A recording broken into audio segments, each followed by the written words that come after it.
Esse podcast é patrocinado pela DGA. DGA é uma empresa de contabilidade que tem foco nacional e internacional. Ela atua no Brasil e em mais de 10 países, inclusive com escritório nos Estados Unidos. A DGA faz BPO contábil, fiscal, folha de pagamento, BPO financeiro, faz planejamento tributário, planejamento sucessório e atua com multinacionais. É a empresa que você precisa para cuidar do teu negócio. Seja muito bem-vindo a mais um episódio de Os Executivos, aquele podcast que traz para você gente que impacta você, gente que fala coisas que talvez você nem esteja preparado para ouvir, ou histórias que impactem você.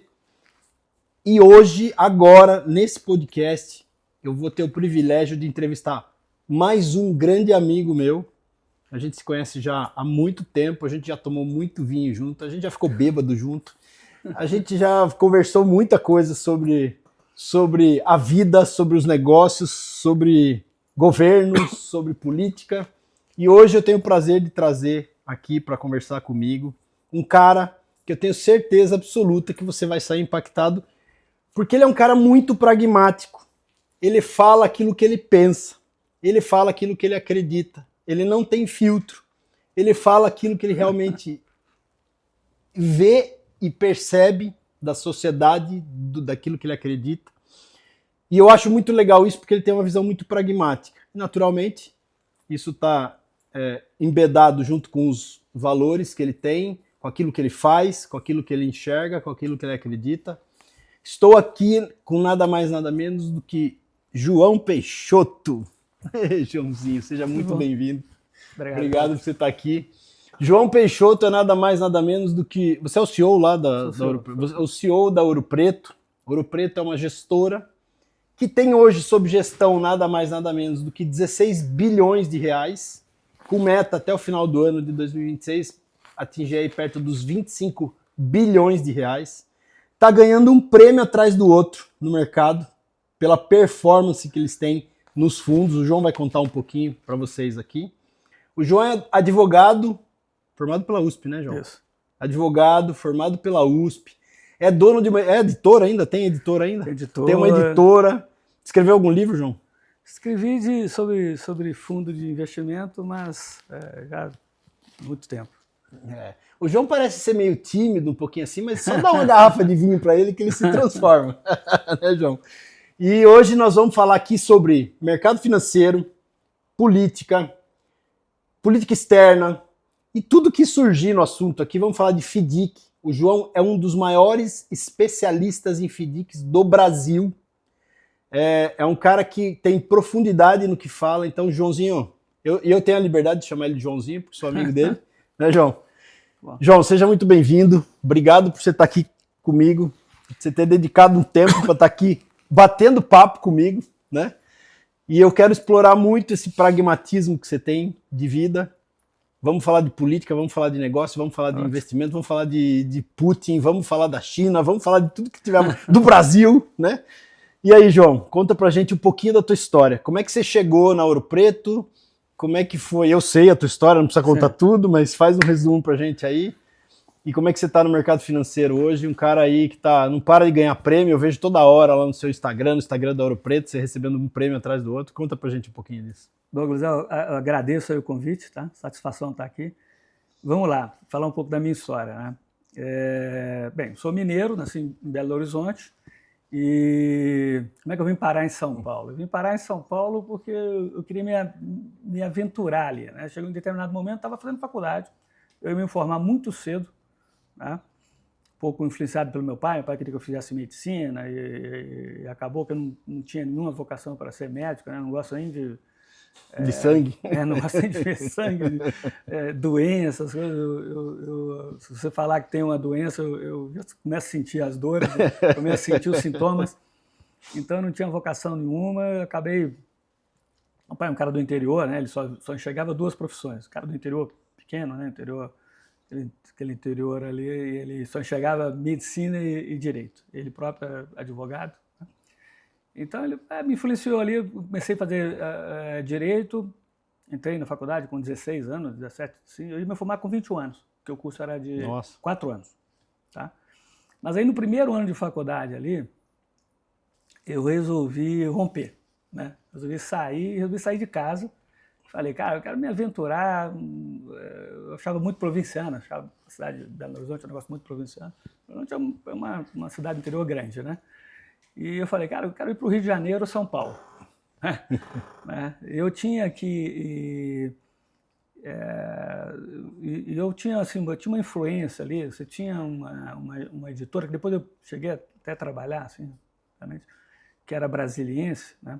Naquela época já tinha uma influência de esquerda, né? A esquerda dominava, porque você estava no auge ali e tinha muitos professores da USP ali, né? Você tinha filósofos da USP, tinha uma influência muito grande. Então você já tinha uma intelectualidade ali, eu já vislumbrava alguma coisa ali. Enviesada já. Eu tinha ali umas ambições intelectuais, eu queria estar ali perto de alguma coisa. E São Paulo era referência. São Paulo e Rio de Janeiro, mas o Rio de Janeiro estava perdendo influência, né? O Rio de Janeiro foi muito mais influente no passado, que tinha grandes escritores no Rio de Janeiro, editores e tudo mais, e a influência estava vindo mais de São Paulo ali, né? Era o Caio Graco, era o dono da Brasiliense. A Brasiliense era a editora que mais vendia os livros, né? E você tinha todo um grupo grande de filósofos da USP, Claude Lefort, Mariana Chauí, que hoje, Deus me livre, e que naquela época influenciavam bastante. Então eu já pensava assim, pô, eu quero ir para um negócio, eu quero ir para uma cidade mais cosmopolita, né? Que tem um ambiente intelectualizado, mais intelectual, aquela coisa toda.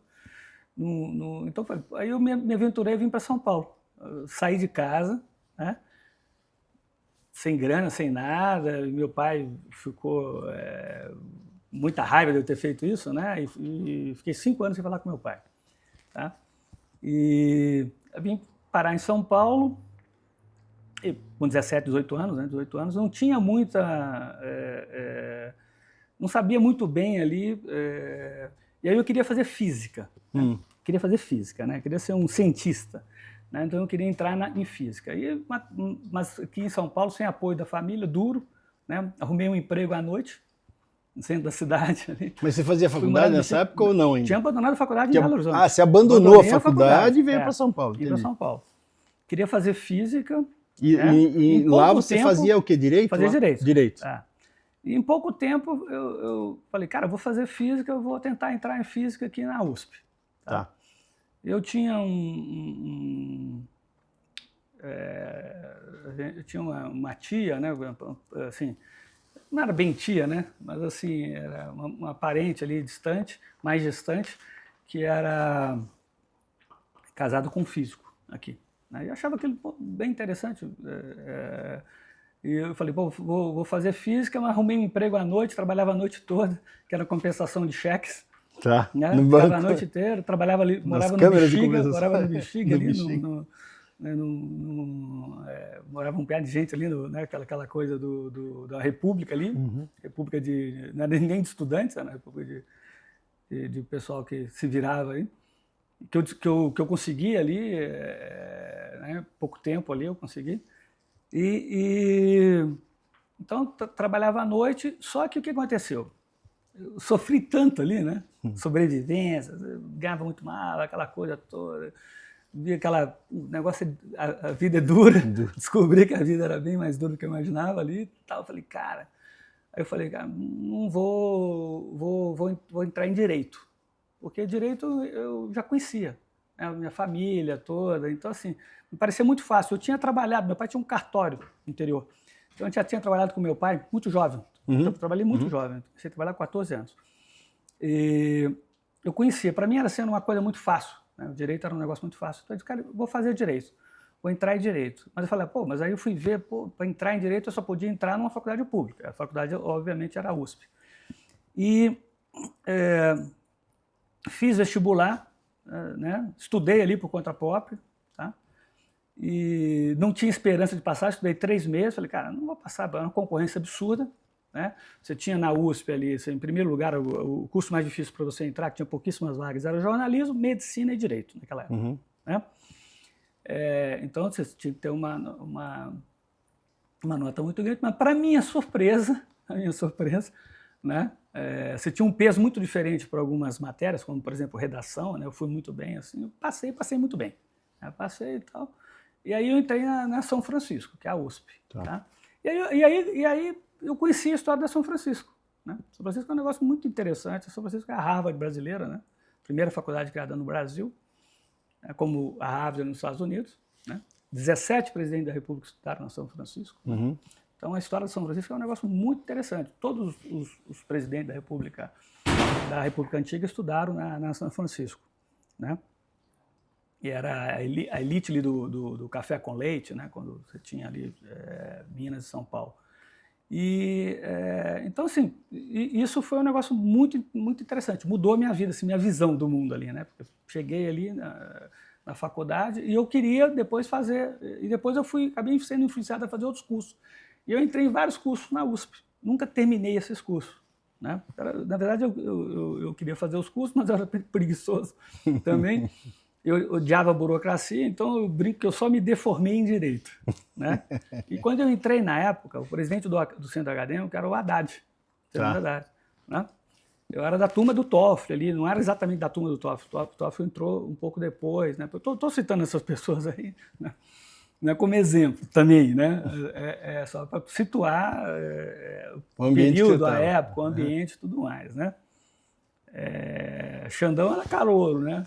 Depois, né? Quando eu estava na faculdade, que eu fiz a faculdade, depois fiz uma pós-graduação em Direito Internacional, né? E vivi aquele momento lá, né?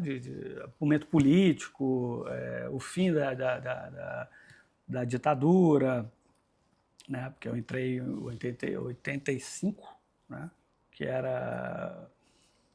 estava vivendo o fim da ditadura, todo aquele movimento, tal, aquela coisa toda, né? E para mim foi uma experiência maravilhosa, né? Tá? E eu vi que não precisava fazer outro curso, né? Que eu tinha, como eu falei, você não precisa ter um diploma de filosofia, de ciências sociais, porque não te dá, você não precisa daquilo, né? Eu sou até contra você você obrigar que as pessoas tenham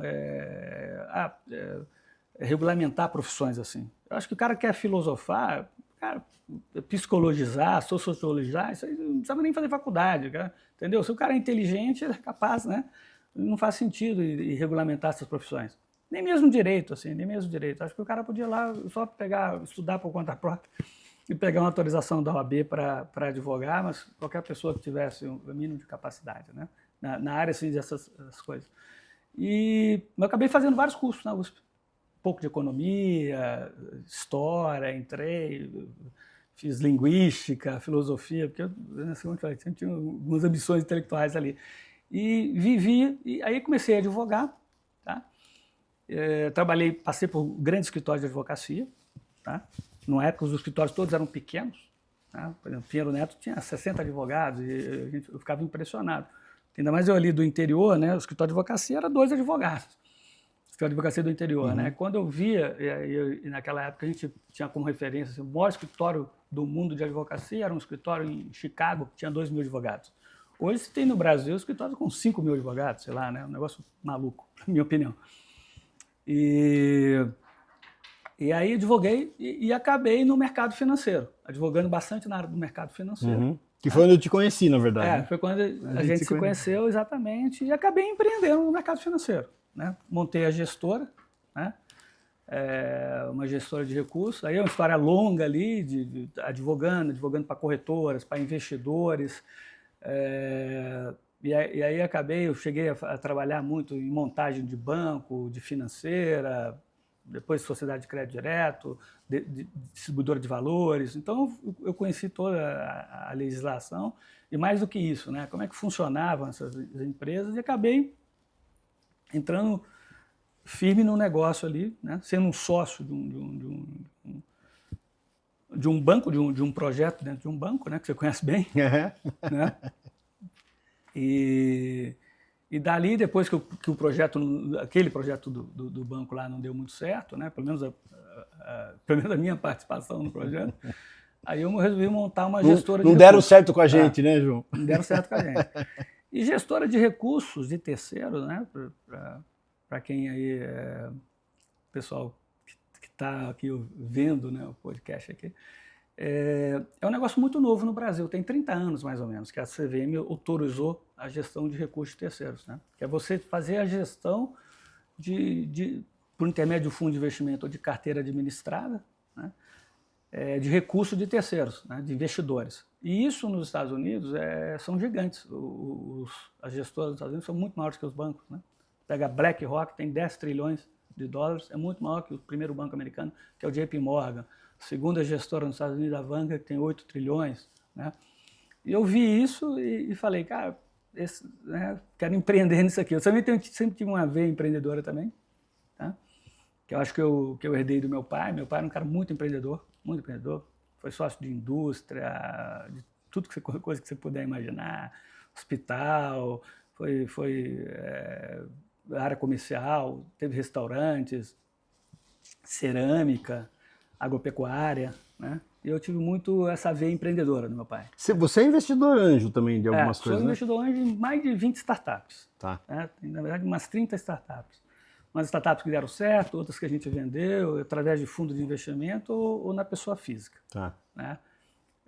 Várias startups. Eu adoro esse negócio de startup, de investir, assim, ver uma empresa nascer, crescer, né? E aí tem algumas que ficam no meio do caminho, a maioria fica no meio do caminho, quebra, que faz parte do negócio, e algumas dão muito certo, viram um unicórnio, né?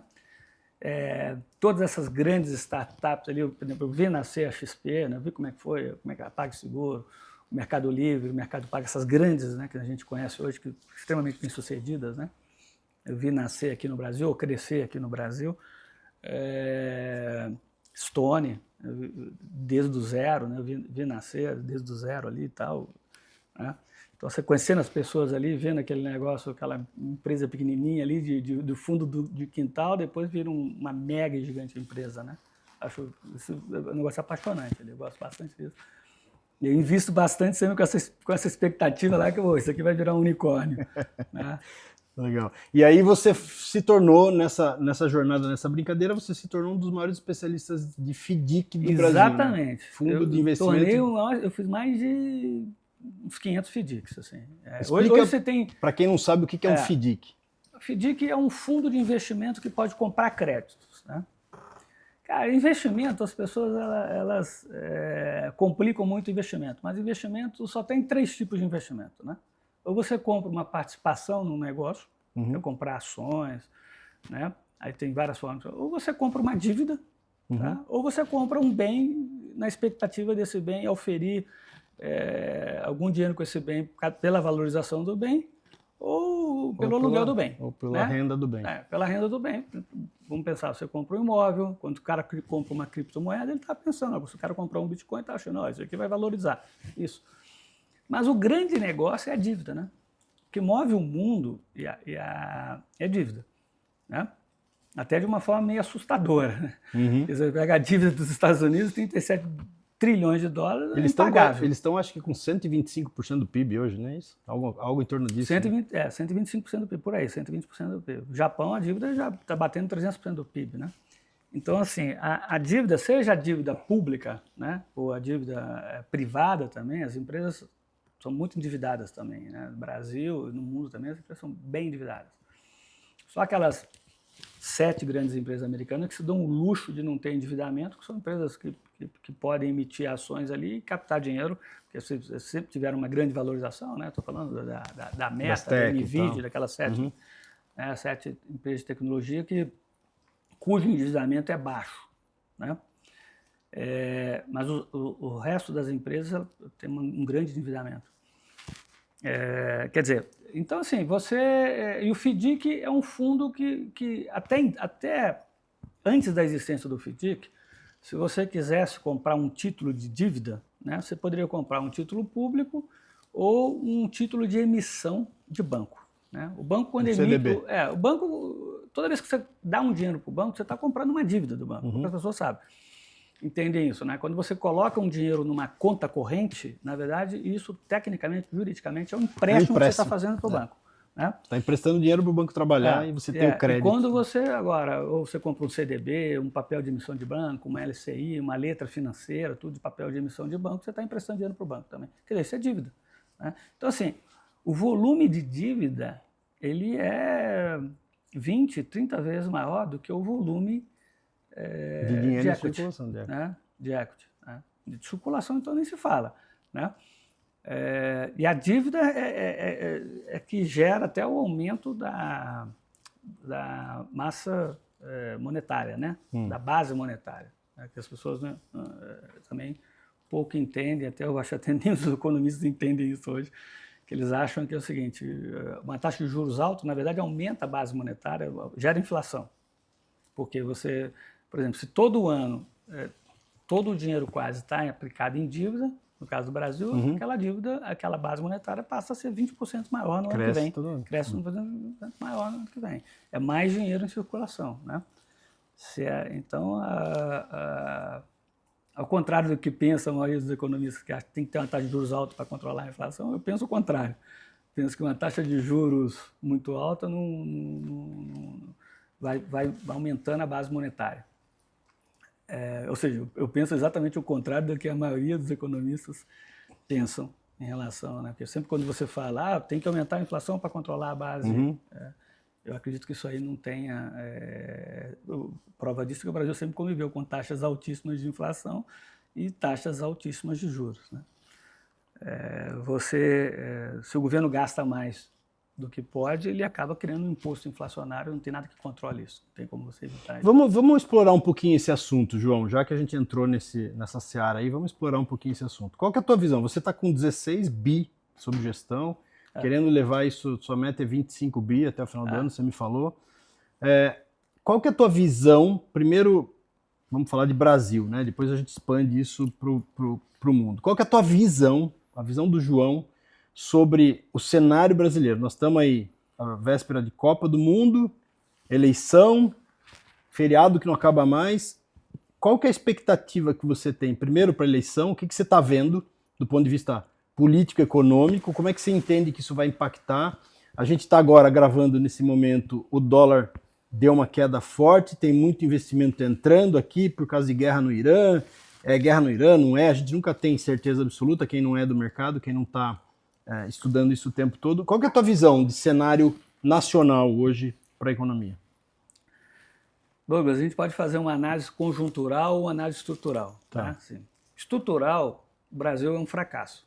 Tá. Né? Eu não acho que a gente vai melhorar muito. A gente tem que fazer uma revolução capitalista e eu acho isso uma mudança completa de mentalidade. O que você chama de revolução capitalista? Assim, a fórmula do sucesso econômica é a liberdade econômica, é você deixar as pessoas enriquecerem, né?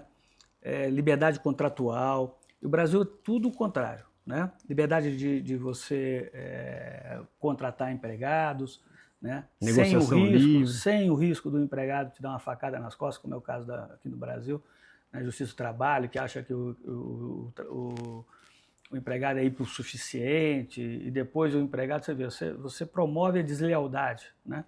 Porque o empregado depois ele está lá, não reclama, depois ele entra na justiça e perde 5 anos. Absurdo isso, né?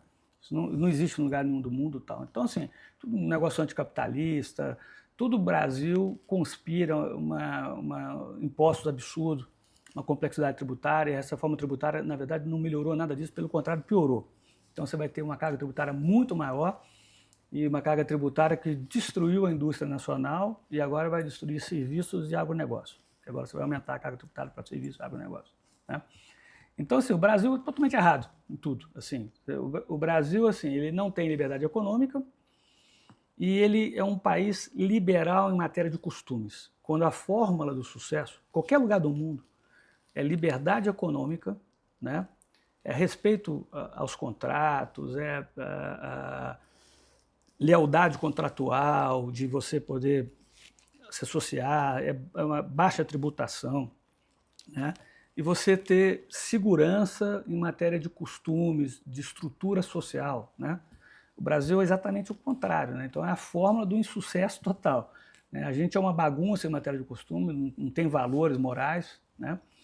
O bandido aqui não fica na cadeia, todas as autoridades são corruptas, todos os deputados são corruptos, a gente é conivente com tudo isso, né? A gente é leniente, a gente aceita tudo isso, o cara pode roubar, e, cara, é o contrário.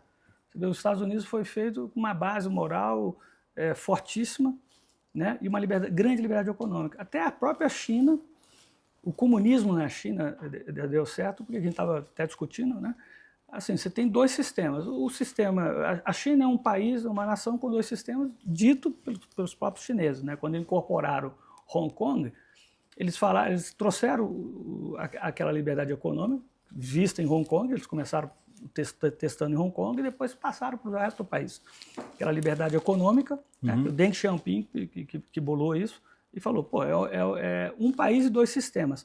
Os dois sistemas, na verdade, é o seguinte, a liberdade econômica e do ponto de vista de costumes, embora a China não tenha, na minha opinião, religião, né?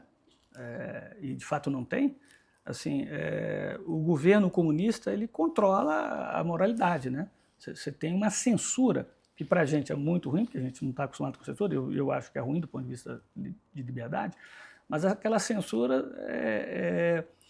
e uma rigidez moral muito grande na China, né? Então, assim, essa é a forma de sucesso. Só que essa rigidez moral ela vem do Partido Comunista, né? Que não deixa a sociedade descambar para a permissividade, para as drogas, para bagunça, para putaria, corrupção, bandidagem, que é o Brasil, né? O Brasil, assim, é bandidagem, você está na rua lá, o cara te rouba, te engana, os deputados, 80% são todos ladrões, né?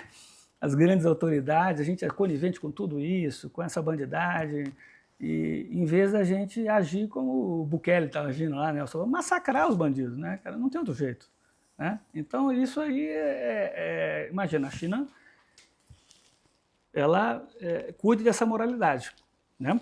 Ela não quer ver a população chinesa se degradar, né? Em drogas, permissividade sexual, drogas, essa porcariada toda, bandidagem e tal, né? E ao mesmo tempo tem liberdade econômica. Embora tenha os problemas todos de ser um país comunista e todo país comunista, mais cedo ou mais tarde, vai ser uma grande tirania e vai implantar um medo, né? Todo país comunista ou socialista é um país onde vigora o medo, né? O medo e a hierarquia e a concentração de poderes. Você entende que a gente até falou disso um pouco nos bastidores, né? Assim, o Brasil é o inverso do que pode dar certo, né? Se você pega assim, os Estados Unidos, o que acontece? Por que os Estados Unidos é bem sucedido? Porque os Estados Unidos tem aquela base moral, religiosa, puritana, né? Dos antigos, eu estudei num colégio antes de ter esses novos pastores aí, né? Tudo negócio também cheio de bandidagens, igrejas de maluco aí, tudo pastor urbano.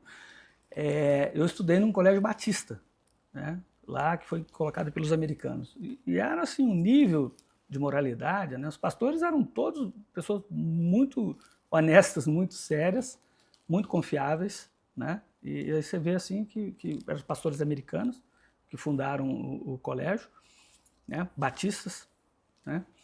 Aí você fala assim, você via que você tinha um nível moral muito mais elevado, intelectual, né? Era um colégio excelente, né? Eu devo a esse colégio o fato de eu nem ter estudado e passei aqui fácil na USP.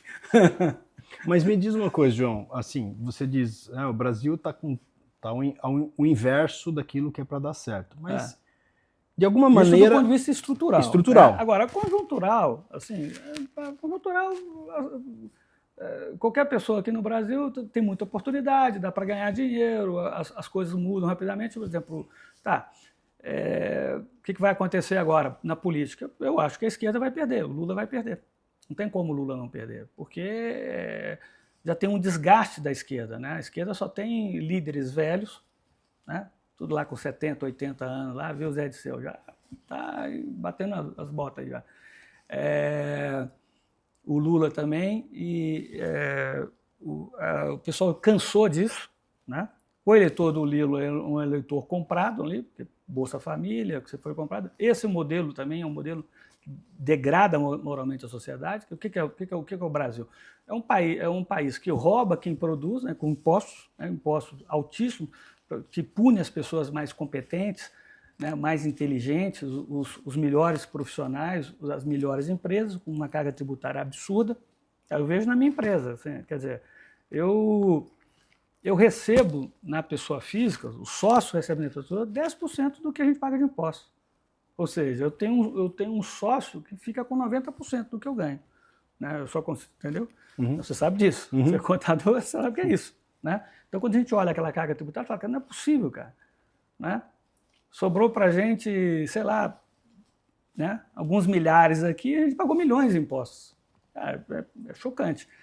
E assim, você pune as pessoas produtivas e distribui o dinheiro para os incompetentes, para os corruptos, para as pessoas. Então, é um país de parasitas, né? 50 milhões de aposentados, 50 milhões do Bolsa Família, todo mundo de pendurado no Estado, um punhado de funcionário público. Eu passei por órgão público.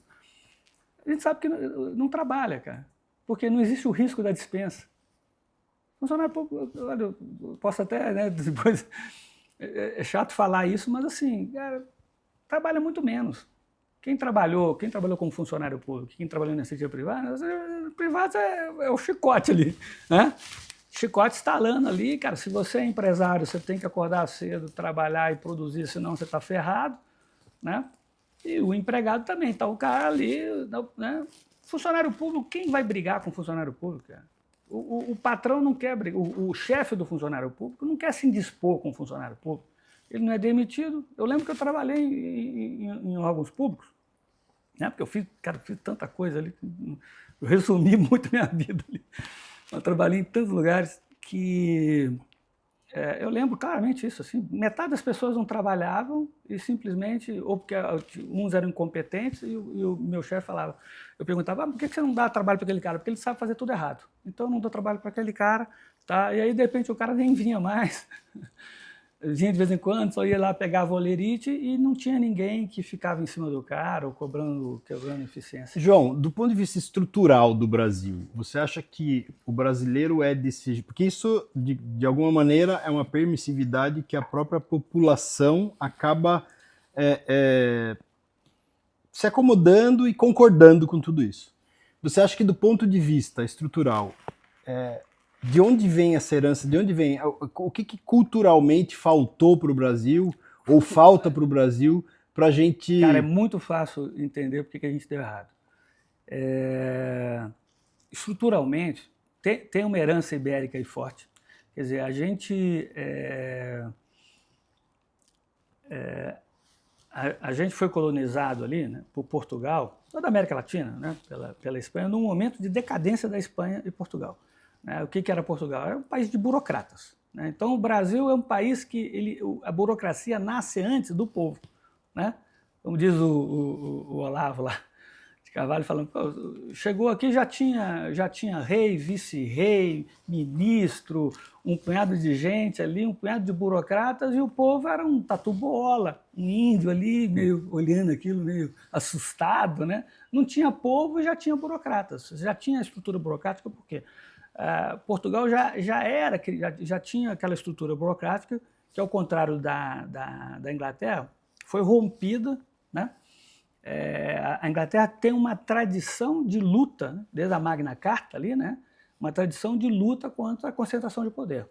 Portugal e Espanha não, a concentração do poder ocorreu, porque a história eu até editei um livro, né? Tem editora, você falou, chamado O Poder, do Bertrand Juvenal, que é um livro maravilhoso que mostra como o poder se concentra. O poder se descentralizou após o Império Romano e como ele vai se concentrando, vocês vão criando os feudos, vai se concentrando até os reis, o poder sempre se concentra. A lógica do livro é mostrar que o poder em qualquer lugar ele tende a se concentrar. E a beleza ali da Inglaterra, e os Estados Unidos é a nova Inglaterra, a Inglaterra que venceu a luta contra a concentração de poder, né? Esse é o sucesso. Então o Brasil, assim, ele já nasce como um país com concentração de poder, né? Então o que cabe àquelas pessoas que tinham negócio no Brasil, que estavam ali, as famílias ali que prosperavam nos municípios brasileiros? O que aquelas famílias eram, né? É aquilo que o Raimundo Faoro, né? Inclusive um dos caras que criou o PT, que tinha esperança que o PT fosse uma coisa diferente, não era, que ele escreveu um livro chamado Os Donos do Poder, que mostra que é o patrimonialismo. Quer dizer, aquelas famílias fazem? Elas usam o Estado para si. né? Como se fosse um feudo, como se fosse o rei. O rei usa o Estado para si, ele é dono do Estado, né? Em cada feudo, o conde, o barão, né? Então ele usa o Estado é um instrumento para ele ganhar mais dinheiro, isso e aquilo. Então você vê que assim, a elite tradicional brasileira, ela usa do Estado para enriquecer, né? E aí você vê o socialismo, que também é outra versão de você usar o Estado para os seus objetivos de concentração de poder e de megalomaníacos, de loucura, né? De você querer controlar todo o Estado, toda a sociedade a partir de cima, que é a lógica do Marx. Benefício próprio, né? Que é a lógica do Marx, quer dizer, a Revolução Comunista lá preconizada por Marx, assim, você tem que concentrar o poder através de um partido, o partido toma o poder, você concentra o poder, porque a partir dali a partir dessa concentração de poder, você vai moldar toda a sociedade, você vai criar uma nova sociedade, que é uma coisa perversa, porque a sociedade ela é uma coisa viva que tem que se molda com base nos costumes, né? E não com base num poder centralizado, né? Que vai chegar e vai mudar toda a sociedade, que é a visão marxista, né? Que é a visão dos iluminados ali, né? Mas então, você acha assim, que a esquerda no Brasil tem essa visão marxista? O que eu quero dizer é o seguinte, nós tínhamos toda uma tradição ruim, conservadora. O conservador brasileiro não é um conservador americano, anti-Estado, né, que quer ter liberdade econômica, que quer ter liberdade de poder, sabe, que são as 11 emendas da Constituição Americana, né? A primeira delas, assim, você tem liberdade total de expressão, liberdade total religiosa, liberdade total de reunião, liberdade total de armas. Emenda número 1 da Constituição Americana. Se a gente botasse essas 11 emendas da Constituição Americana, que foram feitas pelos pais fundadores dos Estados Unidos, Thomas Jefferson, George Washington, né? O Adams, o James Madison, esses caras criaram isso aqui, os caras inteligentíssimos, uma elite inteligente criou um sistema para evitar a concentração de poder, né? Essa era a elite americana, esse é o conservadorismo americano, né?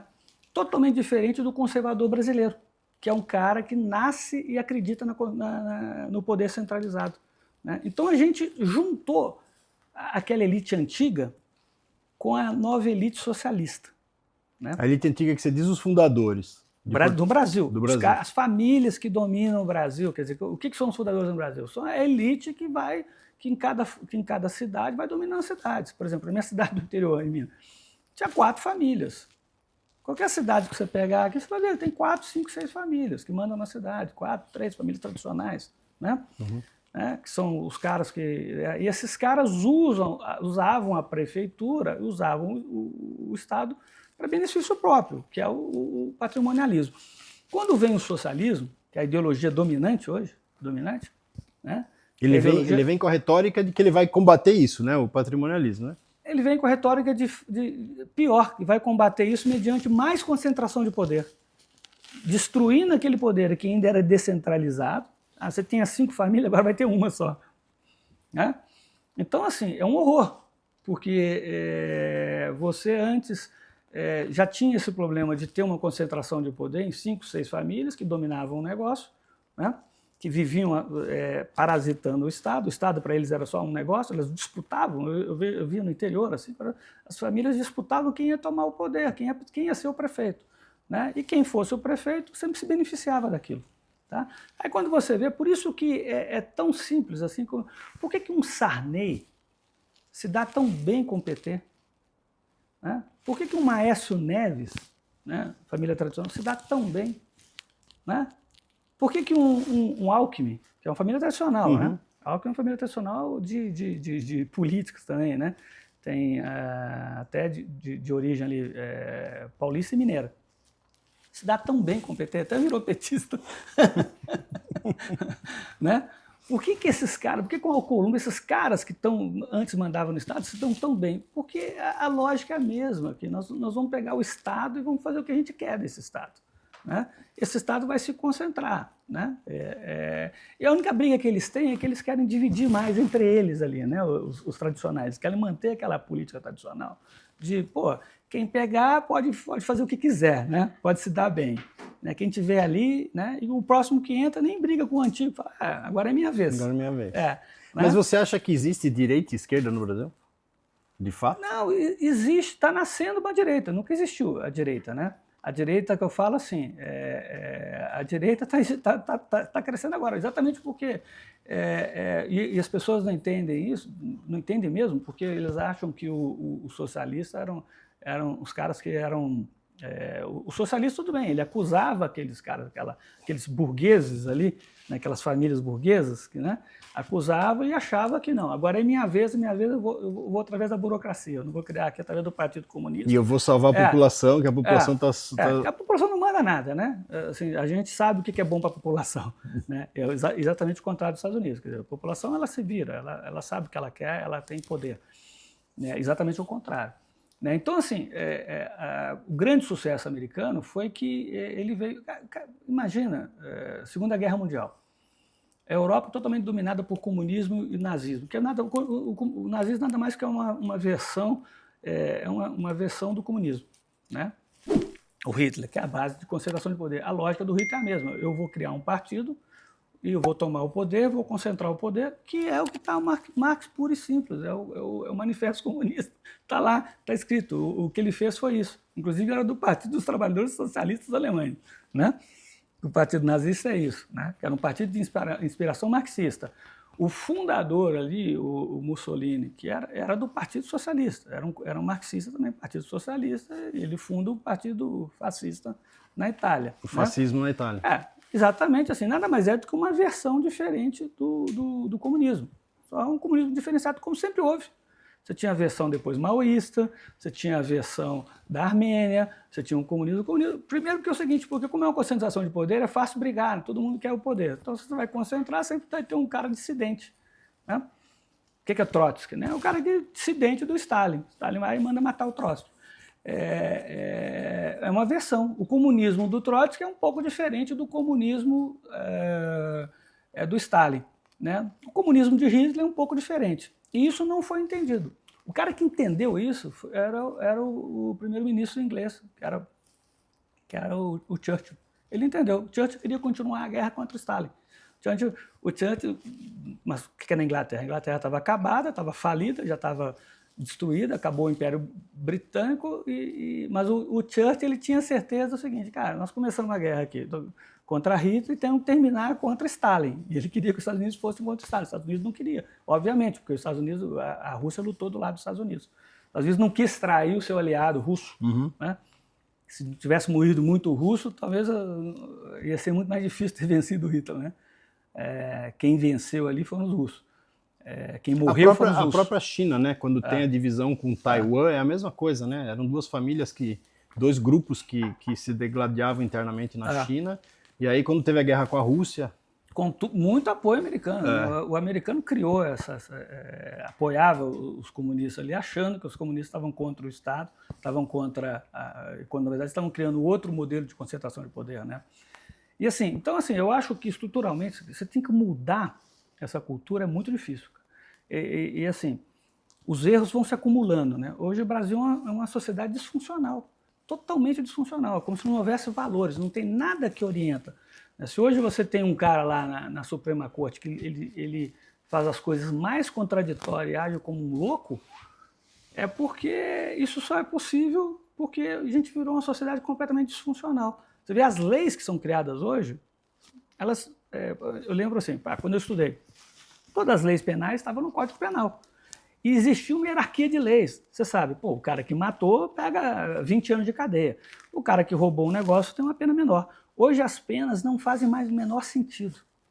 Por isso que você pode condenar a 17 anos uma pessoa que pegou um batom, e o cara que matou a pessoa pega lá uma pena menor. Porque até essa lógica já se perdeu completamente. Ou seja, o Brasil é um país totalmente disfuncional, não tem uma hierarquia de valores, né? Não tem mais elite intelectual. Né? Eu lembro quando eu estudava, você tinha escritores, filósofos, né? Você tinha referências morais. Né? Hoje a referência moral é um pastor bandido, né? Uma referência moral é um juiz ladrão, né? Qual a referência moral que tem? Não tem um escritor, né? O Brasil é um país que nem sequer um prêmio Nobel tem, a gente não tem 4. Né? Ou seja, não tem referência nenhuma. Então Você acha que a gente afundou mesmo. Você acha que a gente vive um narco-estado já? Não? Eu acho que é quase isso. Não não precisa ser um narco-estado para ser um estado de ladrões, né? É dominado por uma criptocracia. Né? Basta a gente ver o que está acontecendo aí. Né? Basta a gente ver quem está nos poderes, quem domina os poderes. Né? Quem manda no Congresso? Né? Quem manda no Executivo? Quem manda no Judiciário? Cleptocratas. Né? Então, se eles estão ligados ao narcotráfico ou não, nem precisa. Né? Porque o Brasil tem muito que se roubar para ser narcotráfico. Né? Ou seja, talvez o narcotráfico dê pouco dinheiro perto do que eles conseguem, fazendo outras sacanagens. Né? Mas eu acho que a gente pode chegar lá, né? Mas eu acho que o narcotráfico ele vive muito. Talvez o Trump agora vai bater bastante no narcotráfico ali, né? Mas é que o crime organizado ele tem muitas outras, né? Já se diversificou muito, né? Mas o narcotráfico era sustentado pelos viciados americanos, né? Quando você libera o viciado, eu lembro que antigamente, né? Até o vício era punido. Se você fosse pegar ali, você não. Depois liberaram o viciado, né? Você criou toda uma série de leis que foram tornando muito mais. Como eu te falei, o Brasil é um país liberal e permissivo em matéria de costumes, que são um desastre, né? Os Estados Unidos ele também, assim, a decadência e a crise americana é isso, que aquela liberdade econômica virou também uma liberdade de costumes, que o americano não tinha, né? O americano era muito rígido, né? E até a gente acha maravilhoso ali, pô, o cara comete um crime nos Estados Unidos, ele vai pra cadeia mesmo. Caramba, isso é absurdo que isso aconteça. A gente acha o máximo, né? A gente acha o máximo, cara. É a coisa mais normal que deveria ser. Nossa, o cara tá bêbado, atropelou uma velhinha na calçada, matou a velhinha, já foi preso, tá na cadeia, já pegou 5 anos de cadeia, né? E aqui no Brasil, nada. Você acha que a degradação dos Estados Unidos foi em função da latinização que houve? Da migração latina que houve? Assim, da perda mesmo de valores, um cansaço mesmo, da perda de religiosidade, e aí você tem da mudança mesmo da sociedade moderna mesmo, que tende a ser uma sociedade mais permissiva, mais coisa, né? Coisa que, por exemplo, o chinês não deixa entrar, né? Coisa que as pessoas acham que o Putin é um conservador, porque o Putin também tenta proteger a sociedade russa dessa coisa, né? Eu lembro assim, né? Há 30 anos eu fui para Paris assim e liguei a televisão, né? Numa época que não tinha nem internet. Liguei a televisão, cara, e o que passava na televisão não tinha nenhuma sacanagem. Eram programas educativos, as crianças viam programas educativos. Aí quando você via a televisão no Brasil, era só putaria, era só sacanagem, assim, era só gente pelada, né? Era só carnaval e traveco pelado e aquela coisa. Eu falei, caramba, isso é chocante, né? Porque na televisão francesa é só coisas educativas, eram conversas né, com as pessoas todas bem vestidas e conversando, ninguém agredia ninguém fazia. E a televisão brasileira era só circo degenerado, bagunça, né? Não era? Aquela coisa assim, você olha, cara, todo mundo pelado, né? Quando eu cheguei em São Paulo, eu lembro assim, eu cheguei em São Paulo assim, me pareceu todo mundo pelado, cidade toda suja, as pessoas, não era? Tinha aquele impacto assim negativo, isso há 30 anos, cara. Você saía de Paris assim, todo mundo assim, arrumado, bem vestido, educado, né? Aí cheguei aqui, parecia todo mundo degenerado, parecia todo mundo drogado, todo mundo pelado, as pessoas, todo mundo andando na rua sem camisa, a mulher assim com coisa, na praia, a mulher com fio dental, é um negócio, puta, uma zona. Né? Mas eu acho que isso tem muito a ver também com o clima, né? Eu acho que o clima também influencia. Não acho não. Não, Cara. você acha eu que acho que isso aí é aquela história de faz valores, parte da estrutura de valores. de você perder os valores aí, né? Mas assim, do ponto de vista econômico, João, vamos voltar para a economia aqui, que é muito interessante essa visão que você tem de mundo. E do ponto de vista econômico, já que você está no mercado financeiro e para você o mercado financeiro é onde você captura oportunidades e tudo mais, né, hoje. O Brasil, eu tenho um amigo meu que ele é alemão, que ele adora o Brasil, ele vem para o Brasil direto e ele sempre que ele vem ele fala assim, o Brasil é uma merda, mas é bom. A Alemanha é bom, mas é uma merda. Né? Porque lá é tudo rígido, tudo funciona, então é uma merda. Mas nem sei, eu acho que está mudando, você está esculhambando. Então, deram uma esculhambada. A Europa deu uma esculhambada geral, né? A gente sabe A Europa disso. está indo para o buraco também. Mas assim, do ponto de vista de negócio, o que você vê? Porque assim, você fala disso, desde que eu me conheço por gente, o Brasil é isso que você fala. Né? O Brasil é o país do futuro que nunca chega, o Brasil é o país que vai virar a potência de primeiro mundo e nunca acontece. Mas o Brasil continua e vai empurrando com a barriga. O Brasil é muito grande, tem muita riqueza natural, gera muito dinheiro, tem muita gente, tem muito isso aqui, e vai empurrando com a barriga, e aí alguns setores se destacam. Agora é o agro que está em destaque total e não sei o quê. Agora, até fazendo uma observação, né? Você falou da reforma tributária.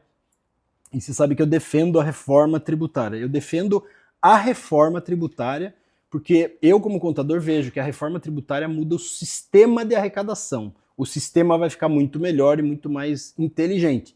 Mas a carga tributária é que é o grande problema. Né? Então, a reforma ela não veio para mudar a carga, ela veio para mudar o sistema, o modelo.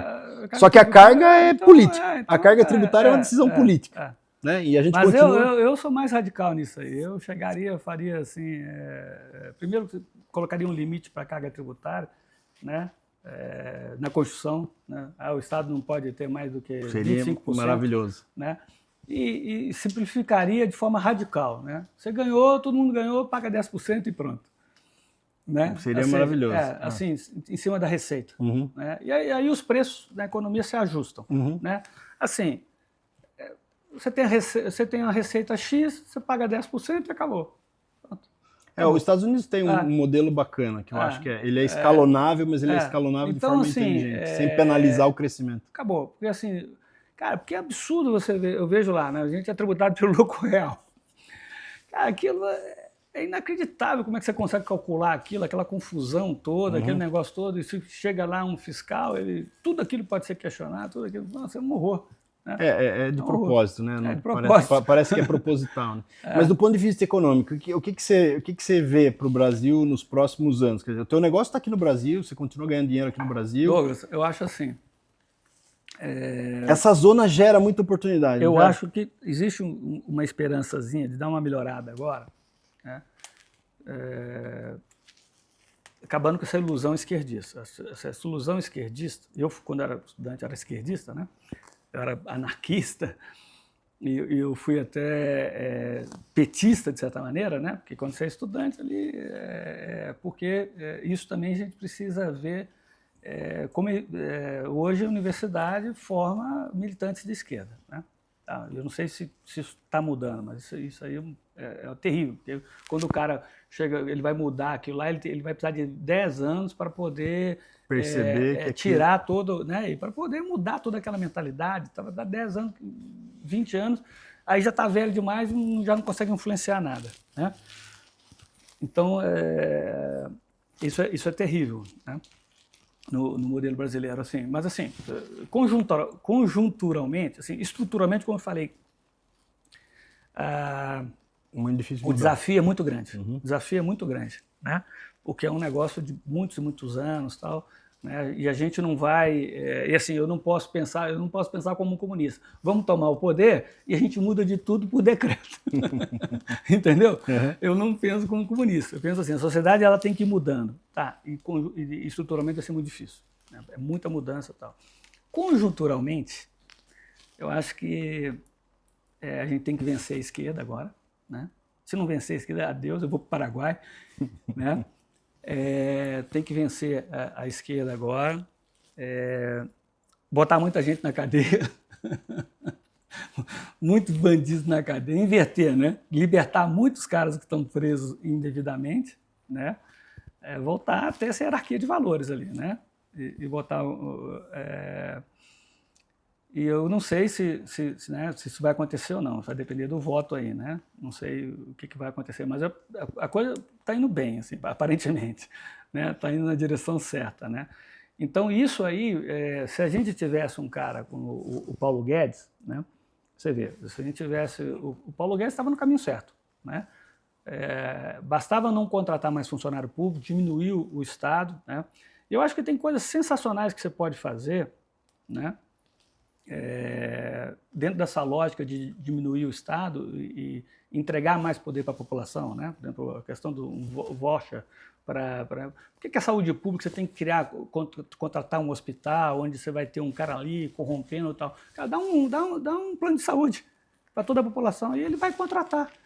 Ele vai contratar quem ele quiser, né? Eu não sou contra você ter um sistema de saúde igual o SUS, mas eu acho que se o SUS tiver toda a estrutura é cara para o Estado bancar e a estrutura se corrompe. E não tem como monitorar, né? Não tem como monitorar. Não tem como auditar. Não tem como auditar. Tal. Agora, se você chega e fala assim, cara, todo brasileiro vai ter aqui ele vai poder gastar lá R$300 num plano de saúde. Pronto. Pô, você já, né? R$300 que ele vai gastar no plano de saúde, ele vai escolher o plano de saúde e você vai tentar fazer com que os planos de saúde concorram e tenha planos de saúde bons e quanto mais plano de saúde melhor, quanto mais hospitais independentes, entendeu? Um modelo diferente assim. Mas para isso a gente precisa ter um governo liberal de direita, né? E ao mesmo tempo conservador em matéria de costumes, tá? Porque eu acho que a população aspira a isso, né? A população ela é conservadora em matéria de costumes, né? Imagina, a pessoa lutou tanto para comprar um celular, né? A pessoa pobre, ela não quer que seja roubado por alguém que vai lá tomar uma cervejinha, né? Não quer, cara. Né? Pô, olha o quanto que é duro você comprar um celular, né? A pessoa pobre ali, né? Sei lá, minha faxineira ali, pô, ganha R$3.000, R$4.000, ela compra um celular, olha o sacrifício que ela faz, ela aí está no porto, né? Cara, a população entende isso, a população não quer, a população quer que o bandido na cadeia, né? A mãe de família lá, pô, ela não quer o filho dela se drogando, um cara vendendo droga pro filho dela, pô, né? Então a gente precisa, a gente estava no caminho certo, eu acho, né? Infelizmente, né? Entrou um governo de esquerda e que estragou tudo aquilo, né? Assim, estava no caminho certo, não conseguindo fazer quase nada, porque o judiciário, né, tudo é judicializado, como eu falei, você tem uma Constituição no Brasil que parece uma Bíblia, né, que tem tudo ali, então o que acontece com a Constituição? Tudo é judicializado. Qualquer assunto vira um assunto judicial. Não podia ser isso, cara. Você não pode transformar qualquer coisa da vida, um costume, né, num problema judicial. Né? É o que eles não param de fazer. Agora é a lei da mulher lá. Né? O feminicídio. Agora é a lei da misoginia. Cara, isso é absurdo. Absurdo. Quer dizer que qualquer coisa que você falar, você vai ser judicializado. Qualquer coisa. Pensou? Cara, então, assim, é a sociedade disfuncional. Né?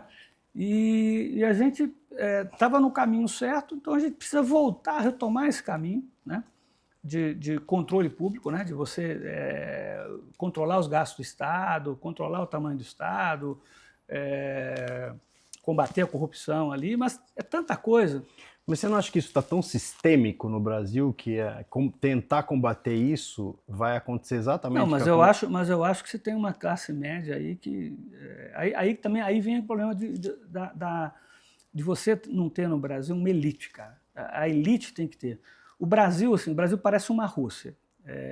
Você tem famílias ricas, que são aquelas famílias, como é que chama aquelas famílias russas ricas que tomam controle? Os oligarcas. Cara, você tem oligarcas no Brasil que conspiram contra a população.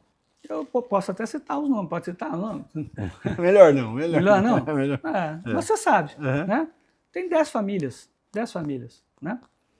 Que tem a rede de televisão, que tem banco, né? Que tem grandes empresas que cresceram com o governo. Parte delas cresceu e vive às custas do governo, cresceram com o governo.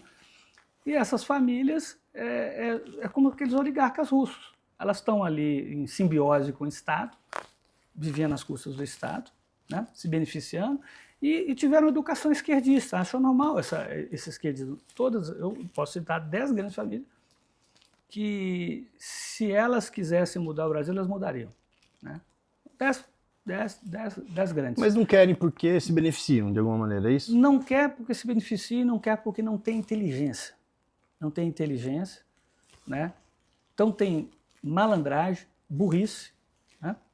Como é que você entende que uma das famílias mais ricas, se não a família mais rica, ela financia um jornal de esquerda, né? Uma revista 100% esquerdista, né?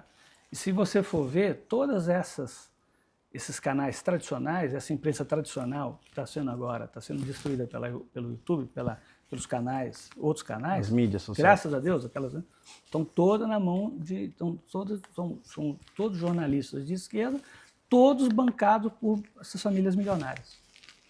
Aí não estou citando só a Globo, você vai ver. Então, assim, se você, e por isso eu os comparo a oligarcas, porque eles se fizeram no Estado, né? A única diferença é que lá o Putin, de vez em quando, destrói um oligarca ou outro, né? Aqui, a gente ainda não chegou nesse ponto, né?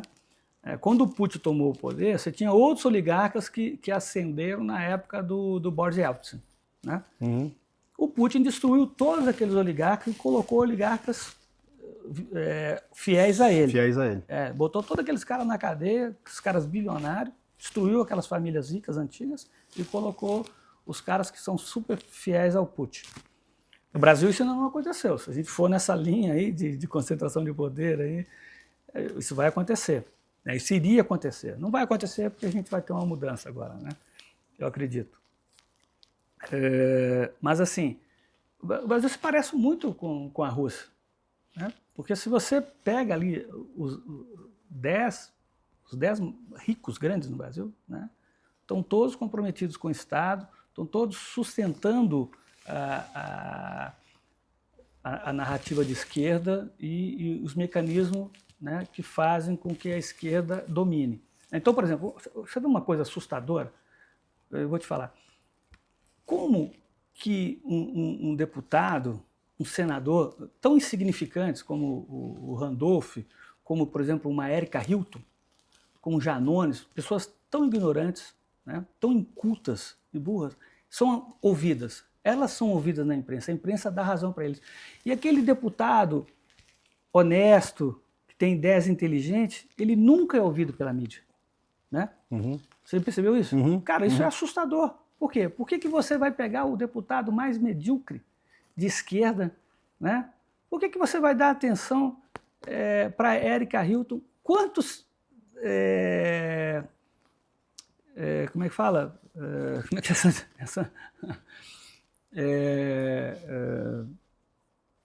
o que a gente pode fazer? Como é que chama? Transsexuais? Cara, quantos transexuais tem no Brasil, cara? Quantos?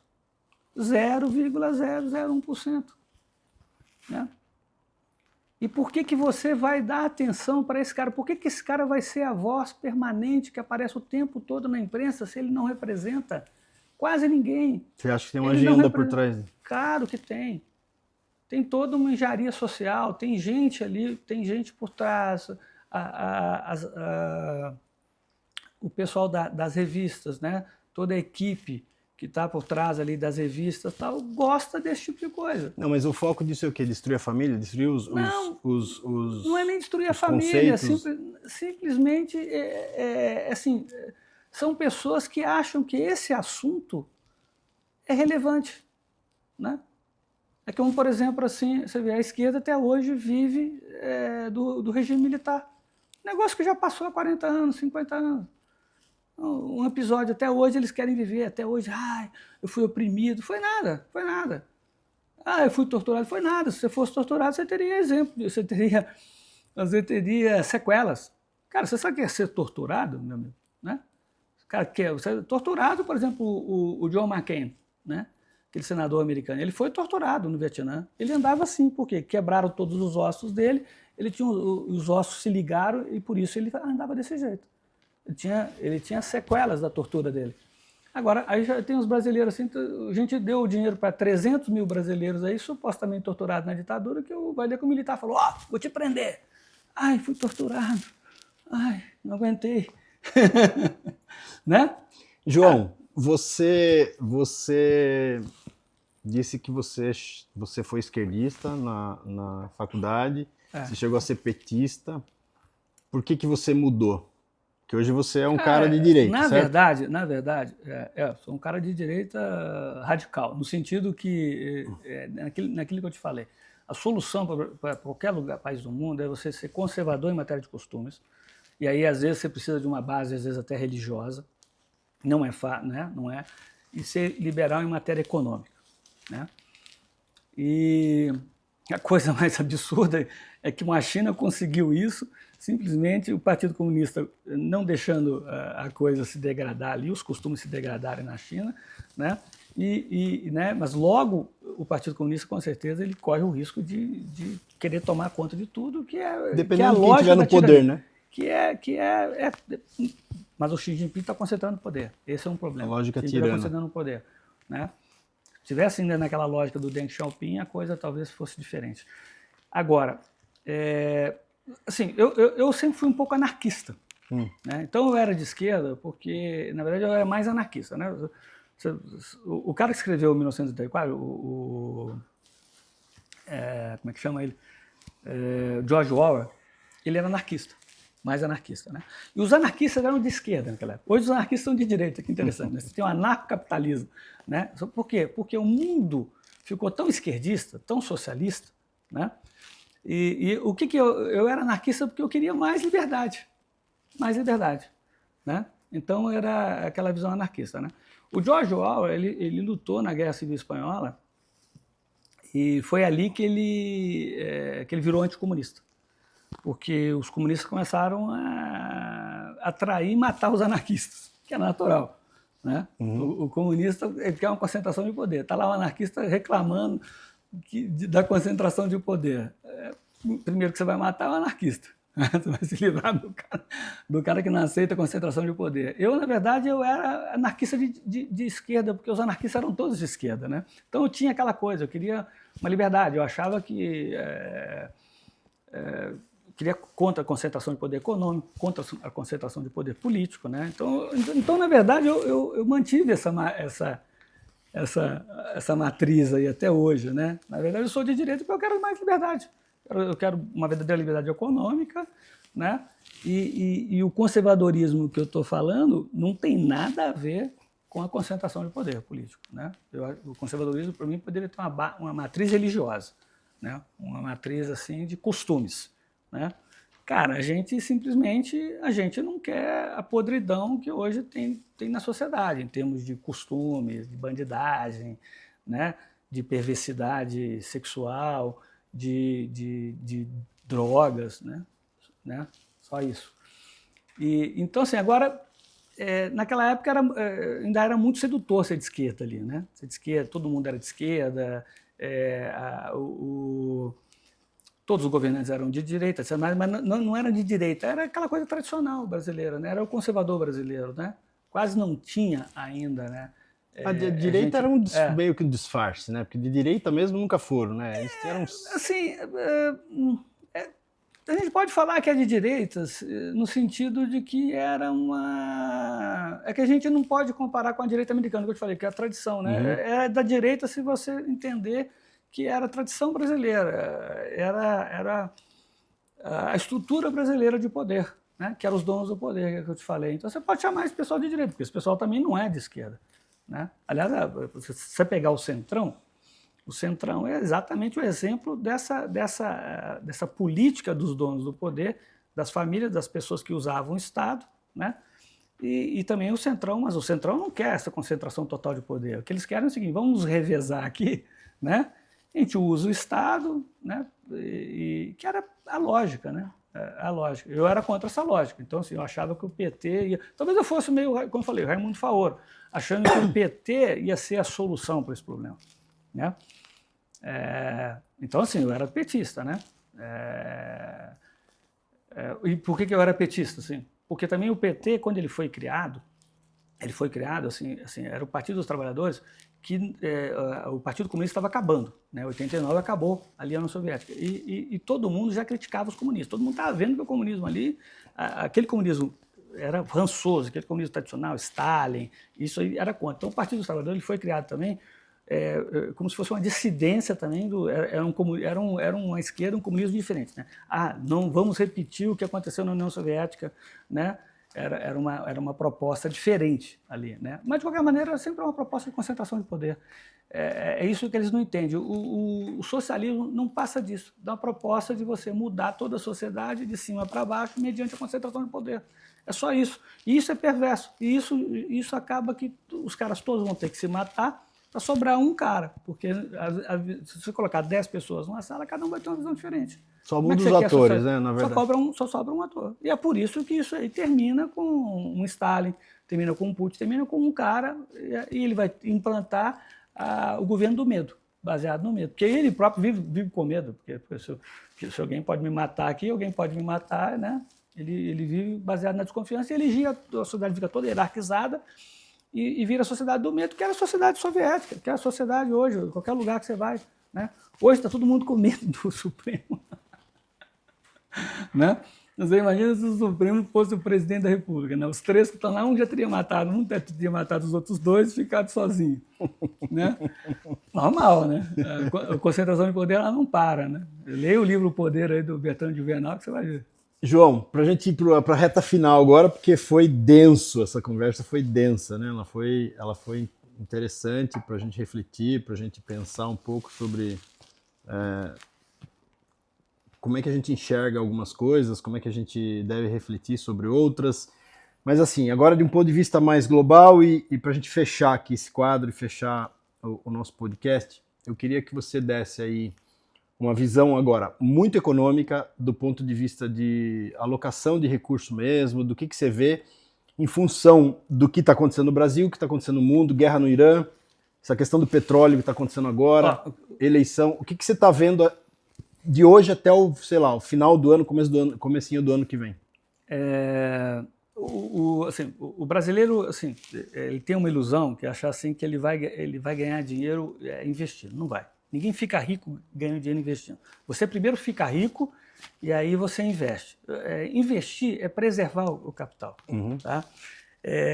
Só que assim, tem muita coisa na internet, aí você pega um cara lá, pega o Warren Buffett, pega aquele cara, o Barsi, aí eu fiquei rico. Não ficou, cara, você foi ganhando dinheiro, você foi ganhando tanto dinheiro, que aí você foi investindo e tal, preservou o capital, e aí botou em ações, aí da noite para o dia às vezes perde 70%. Então assim, não se iludam, você tem que enriquecer trabalhando, fazendo alguma coisa. Tá. E aí vem a grande questão, né? Tá, meus clientes, são todos clientes profissionais ricos. Todos os clientes ganharam dinheiro de algum jeito. Ganharam dinheiro porque eram grandes empresários, ganharam dinheiro porque era médico, porque era alguma coisa, tá. Então aí vem o problema. Cara, eu preciso conservar esse dinheiro. E aí a gente tem muitos riscos, né? Eu acho que... Vou dar um conselho aqui, que é até contra um pouco a minha própria empresa. Mas é o seguinte, você tem que ter um pedaço do seu dinheiro em coisas bem conservadoras. Bem conservadoras. Né? Coisas conservadoras né? Mesmo que seja um papel que não te pague muito, tá? O risco seja baixo. É um papel de emissão do banco. Né? Eu comprei um CDB do Itaú, não tem problema. Se o Itaú quebrar, o Brasil quebrou.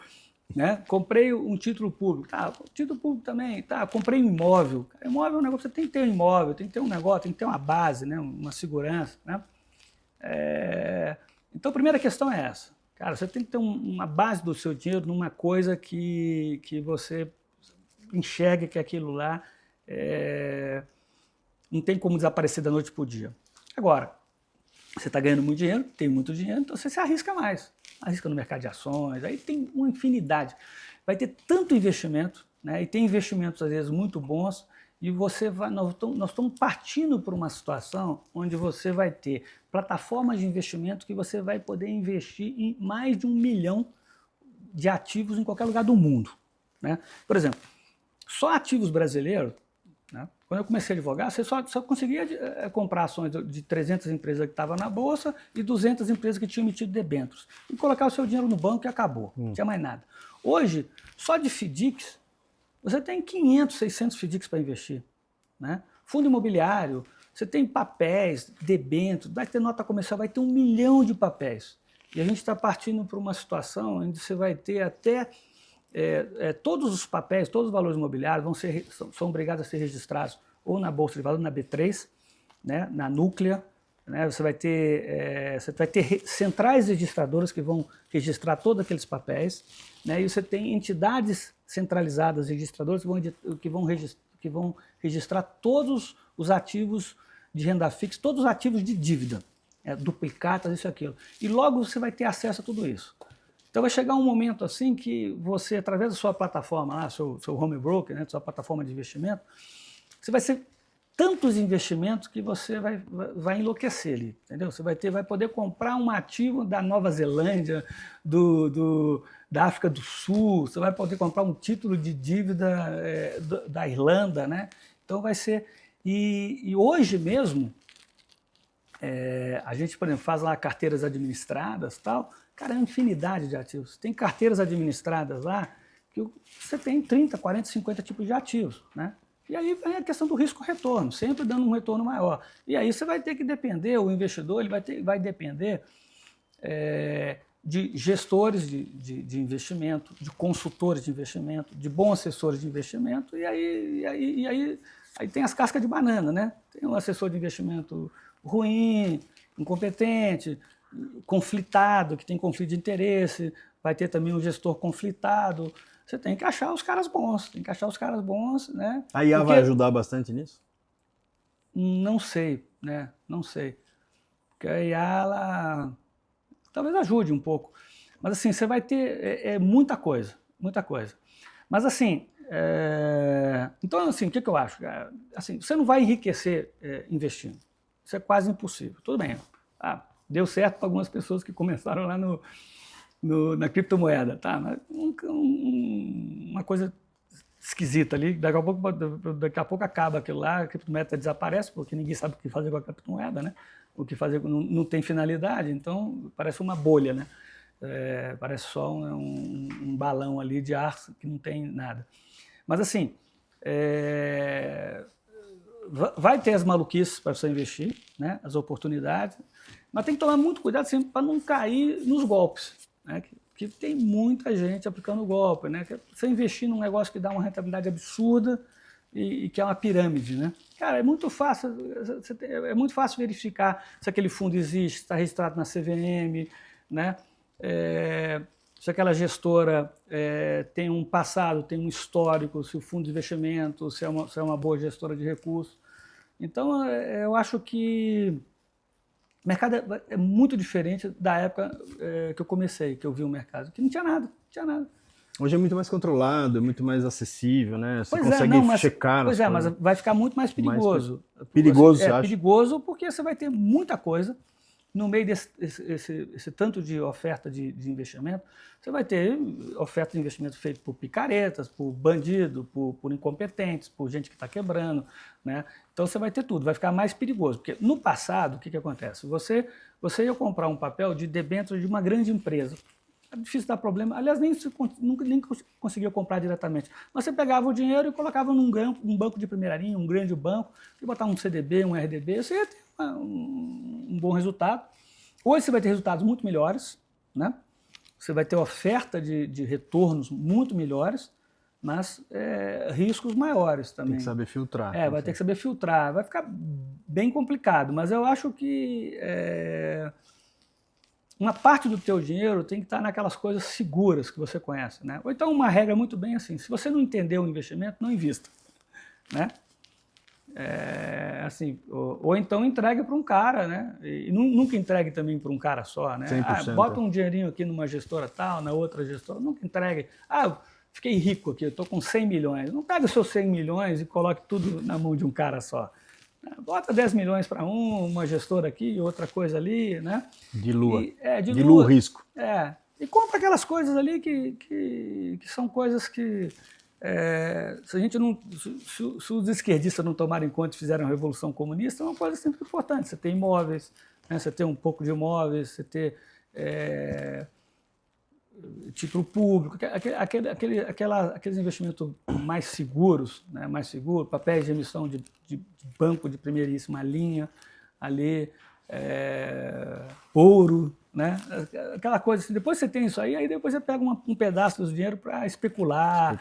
Para arriscar mais, né? Porque um erro que os caras fazem é assim, isso aqui está dando 30% ao ano. Aí o cara bota todo o dinheiro que ele tem naquilo. Aí aquilo lá, no Banco Master, vira pó. Né? Exatamente. O Banco Master está pagando 130 do CDI. 130 do CDI. Eu vou botar todo o meu dinheiro no Banco Master. Cara, lamento dizer, mas você tem um grande risco de perder todo o seu dinheiro.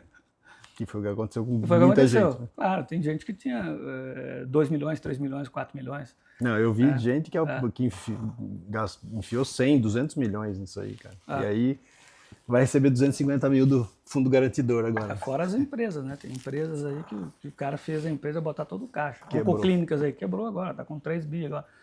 Todo o caixa dela foi enfiado em papel do Master. Né? João, queria te agradecer muito pelo papo. O papo foi denso aqui. Eu gosto muito de te ouvir, porque assim, eu acho que faz a gente refletir muito sobre história, sobre coisas que a gente não para pensar, né? Eu sei que você é um estudioso, que você lê muito, você tem um editor e é um cara que consome muita coisa, né? Lê muita coisa. Então, eu queria te agradecer profundamente por você ter vindo aqui, falar um pouquinho de coração aberto, sem medo de falar, né? Cara, ainda bem que a gente tá num país livre, né? Mas você vê, hoje a gente só tem medo de um cara, né? É verdade. Né? Mas ainda bem, né? Se a gente estivesse em outro país, ia ser muito mais perigoso. Né? Mas você está tem lugar aí que é terrível, né? Você na Coreia do Norte lá. Não. Você nem falar pode. Nem tem um negócio desse aqui. Nem tem um negócio desse. João, muito obrigado pela tua visita. Foi sensacional. Legal. E é isso aí, pessoal. Mais um episódio. Desse episódio eu tenho certeza que você vai refletir muito. Você vai concordar, você vai discordar, você vai ficar bravo talvez ou não. Você vai concordar muito e falar, cara, é isso mesmo e tal. Mas o que vale é exatamente isso, porque a vida da gente é uma evolução e a gente só evolui se a gente tem um contraditório, se a gente tem opiniões diferentes, opiniões claras, opiniões diversas, opiniões que muitas vezes podem fazer muito sentido e falar com aquilo que a gente acredita, ou opiniões que choquem aquilo que a gente acredita. O importante é você ouvir sempre, estar aberto a ouvir, a escutar o que os outros também pensam, porque a sociedade no final do dia é isso.